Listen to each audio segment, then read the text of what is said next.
오늘 말씀은 에베소서 4장 11절에서 14절 말씀입니다. 에베소서 4장 11절에서 14절까지 함께 합독하겠습니다. 제목이 뭔가요? 적용하십시오. 오늘 제목은 하나님 자녀의 직분입니다. 제목은 하나님 자녀의 직분.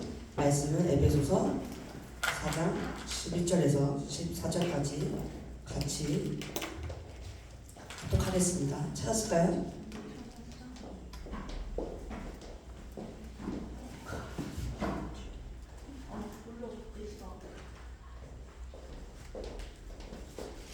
자, 같이 합독하겠습니다.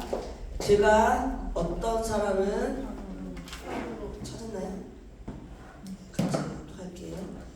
그가 어떤 사람은 사도로, 어떤 사람은 선지자로, 어떤 사람은 복음 전하는 자로, 어떤 사람은 목사와 교사로 삼으셨으니 이는 성도를 온전하게 하여 봉사의 일을 하게 하며 그리스도의 몸을 세우려 하심이라.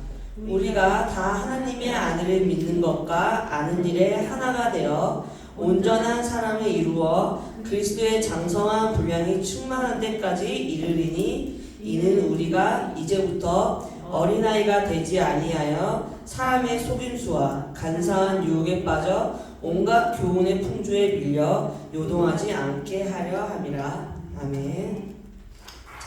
12절 말씀부터 보면은 저희를 하나님께서 어떤 사람은 사도로, 어떤 사람은 또 선지자로, 어떤 사람은 복음 전하는 자로, 또 목사와 교사로 삼으셨다고 하셨는데 이는 성도를 온전하게 하신다고 하셨죠. 근데 저희는 온전할까요? 아니요. 온전하지 않죠. 하나님께서 처음에 창세기 1장 27절 하나님과 함께 할 때는 온전했어요.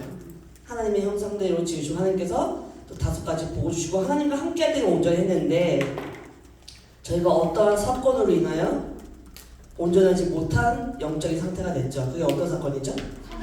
네, 창세기 3장 사건으로 우리가 온전하지 못하게 되었어요. 창세기 3장 사건을 제대로 알아야 돼요. 그냥 창세기 3장 사건으로 온전하지 못하게 됐다. 여기서 끝나는 것이 아니라 창세기 3장에 누가 등장하죠? 누가 나오죠? 사탄이 나오죠. 사탄이 뱀의 몸속에 들어가 아담과 하와를, 인간을 꼬여냅니다. 뭘로 꼬여내냐면 말로 꼬여냅니다. 하나님께서 너에게 다 줄게, 너에게 다 줄 테니 선과 악을 알게 하는 나무 열매는 먹지 말라. 먹는 날에는 반드시 죽는다라고 하셨는데 이 선악과를 따먹게 만들죠. 어떻게 따먹게 만드냐면 하나님께서 너희가 이 선악과를 먹으면 하나님과 같이 눈이 밝아져서 하나님이 못 먹게 한 거라. 그런 식으로 사탄이 인간을 꼬여냅니다. 누구랑 같이? 하나님과 같이요. 이 말에 하나님의 말씀에 불순종하게 되고 결국 원죄를 짓고 하나님을 떠나게 되죠. 그다음부터는 눈이 밝아졌지만 어떤 눈이 밝아졌냐면은 육신적인 눈이 밝아졌습니다. 하나님과 함께하고 하나님의 말씀을 듣고 하나님의 말씀에 순종하는 그런 영적인 눈보다는 육신적인 눈이 밝아져서 저희가 온전하지 못하게 되었죠. 그런 우리를 그리스도께서 십자가에 못 박히시고 우리를 구원하시고 우리가 그리스도로 말미암아 온전해졌다고 하셨어요. 우리는 실제로 지금 하나님 자녀이지만 세상에 가면 온전하지 않아요. 내 안에 그리스도가 계시지만 내가 하는 행동이나 말을 보면 온전하지 않아요. 하지만 하나님께서 우리를 온전하다고 말씀하신 거예요. 왜냐면 예수 그리스도가 그 안에 있기 때문에, 예수 그리스도가 우리 안에 있기 때문에 그 빛으로 말미암아, 그리스도의 빛으로 말미암아 우리를 온전하다고 말씀하신 거예요. 자, 그 성도를 이제 온전하게 하여 봉사의 일을 하게 하며 그리스도의 몸을 세우려 하십니다. 교회의 머리는 하나님이시죠. 그리스도시죠. 그리스도의 몸은 교회입니다. 결국엔 우리를 온전하게 하여 뭘 세우려 하심이라? 교회를 세우려 하심이라. 하나님의 사랑은 하나님 자녀들이 있는 교회고, 하나님께서는 모든 응답을 우리 개인에게도 하지만 교회를 통해서 하십니다. 이 교회를 세우게 하시려고 저희를 온전하게 하신 거예요. 그리고 또 다음에 13절에 보면 우리가 다 하나님의 아들을 믿는 것과 아는 일에 하나가 되어 하나님 그리스도를 믿는 것과 하나님의 말씀을 들음으로써 아는 것을 하나가 되어 온전하게 하나님의 말씀에 반응하는 하나님 자녀가 되고, 또 믿음의 하나님 자녀가 되어 세상 속에서 하나님 자녀들에게만 그 그리스도의 충만함이 있어요. 우리가 세상 속에 살잖아요. 지금 하나님 자녀지만 그 속에서 내가 몸은 세상에 있지만 하나님 자녀들에게만 주는 은혜가 있어요. 모든 사건과 상황 속에서 하나님 말씀이 떠오르고, 저 사람은 어떻게 전도할까? 저 사람의 영적인 상태를 보고 판단하는 것이 아니라 저 사람이 이런 영적인 상태가 있구나. 이 영적인 상태의 근본을 안다는 거죠. 저희는 영적인 상태의 근본 문제가 어디에서 왔는지 저희는 안다는 거죠. 그 은혜를 주시는 거예요. 그 은혜로 말미암아 저희가 현장에서 승리할 수 있는 거죠.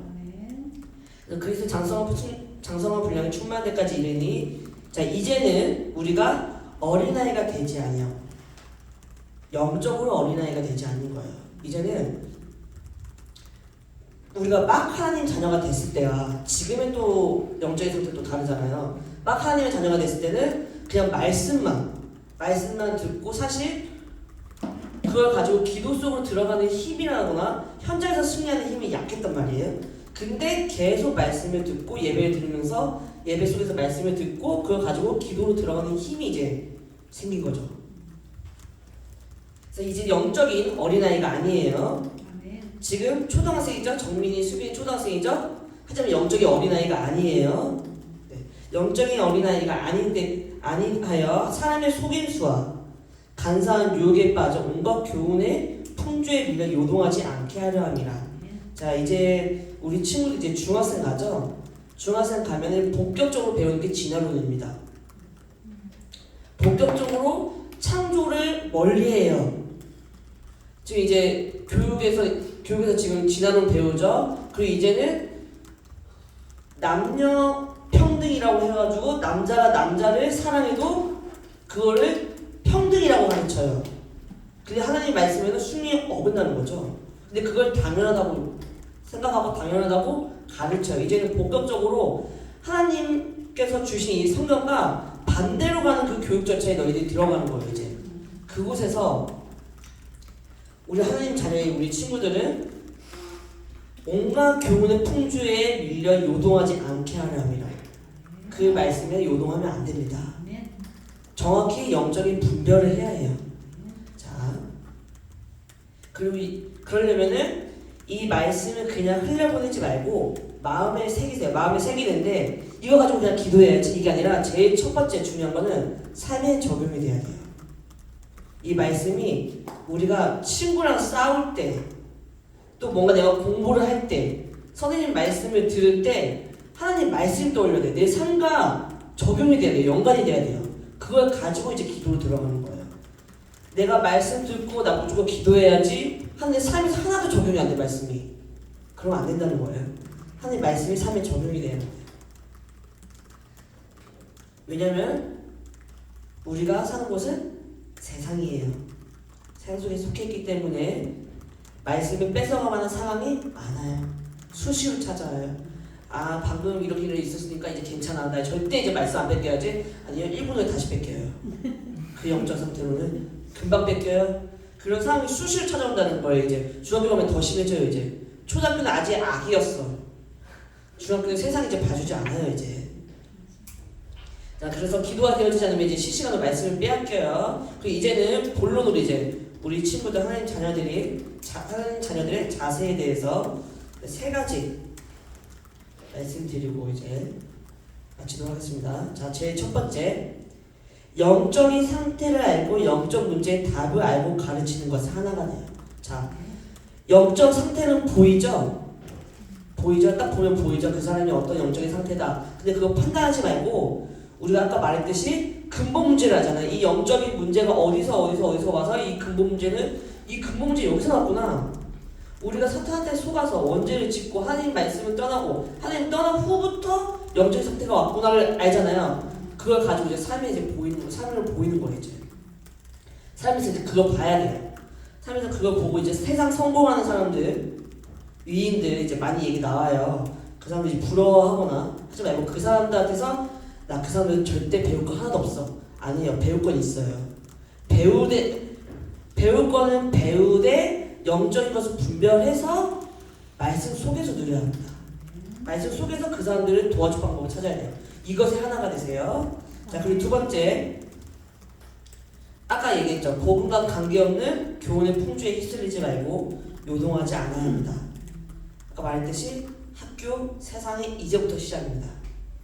이제부터 시작이에요. 거기에 요동하지 않고 사람들의 말에 휘둘리지 않고 모든 말씀은 성경 속에서, 근데 성경 속에서 모르겠어요. 그럼 목사님, 전도사님, 선생님들 있죠? 물어보세요. 세상에는 답이 없습니다. 왜냐면 그 사람이 멀쩡하다고 해서 저 사람 그래도 좀 생각이 있는 것 같네. 내 친구지만 쟤는 좀 다른 것 같아. 쟤한테 고민 상담해야지. 아니요. 걔도 똑같은 상태예요. 다만 겉으로 보이지 않을 뿐이에요. 어쩌면 나보다 더 심각한 문제가 있을 수 있어요. 하지만 말을 안 하는 것뿐. 모든 말씀은 어디서? 성경에서 찾아요. 모든 답은 성경에서 찾아야 돼요.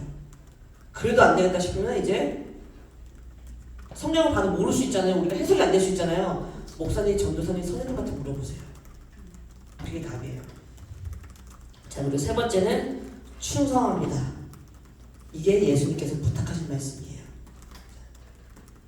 우리가 지금 성전 이전하는데 우리 친구들 와서 보고 도와주고 했죠? 교회에서 함께하는데 충성하세요. 당연히 해야 하는 거예요. 사실 선생님도 주중에 못 와서 조금 찝찝하긴 한데 당연히 해야 되는 거예요. 우리가 나 교회 이번 주 왔을 때 나 좀 했어? 아닙니다. 당연히 해야 되는 거예요. 그리고 토요성 스쿨에 와서 우리 어제도 말씀 듣고 청소했죠? 당연히 해야 되는 거예요. 누가 부탁하신 말씀? 하나님이시 예수 그리스도께서 부탁하신 말씀이에요. 누구에게? 지나가는 사람들에게? 아니요. 하나님 자녀들에게. 교회 함께 하는데 너 충성해라 라고 하셨어요.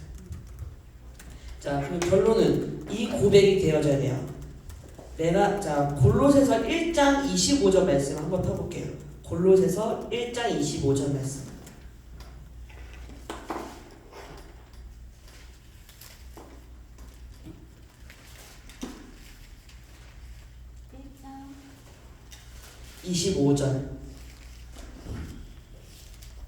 새신자나 주변에서 교회에 이제 처음 온 친구들, 교회에 다니고 있는 사람들이 물어보면 이제 이런 고백이 이제 우리 고백이 돼야 돼요. 자, 같이 합독할게요. 내가 교회의 일꾼이 된 것은 하나님이 너희를 위하여 내게 주신 직분을 따라 하나님의 말씀을 이루려 함이니라. 아멘. 이 고백이 되어져야 돼요. 자, 이번 한 주 이 고백을 마음껏 이제 누리면서 하나님 자녀만의 신분을 누리는 한 주가 되기를 기도하겠습니다. 자, 기도하겠습니다. 하나님 아버지 감사합니다. 저희를 하나님의 일꾼으로 먼저 세우시기 전에 또 하나님의 자녀로 이렇게 말씀을 듣고 당연히 드리는 이 헌신을 하나님의 일꾼으로 또 삼으시고 또 이 함께하는 일에 하나님께서 함께해 주셔서 감사합니다. 저희가 오늘 이 말씀을 듣고 현장에 갔을 때 또 현장에 가기 전에 또 이 교회를 저희가 오늘 주일예배 이 교회에서 나가기 전에 이 말씀으로 확립이 되고 이 말씀으로 기도가 되어지면 말씀으로 답을 얻고 말씀으로 힘을 얻을 수 있는 그런 예배 시간이 될 수 있도록 하나님께서 성령을 인도해 주시고 이 말씀을 듣고 현장에 갔을 때 다른 사람들을 보며 영적인 분별을 할 때 그 사람들을 판단하는 것이 아니라 그 사람들의 근본적인 문제를 알고 그 사람들에게 그리스도의 답을 전할 수 있는 영적인 힘을 더하여 주옵소서. 영적인 답을 허락하여 주옵소서. 그 지혜를 허락하여 주옵소서. 지금도 살아계시고 역사하고 계신 예수 그리스도의 이름으로 기도드립니다. 아멘.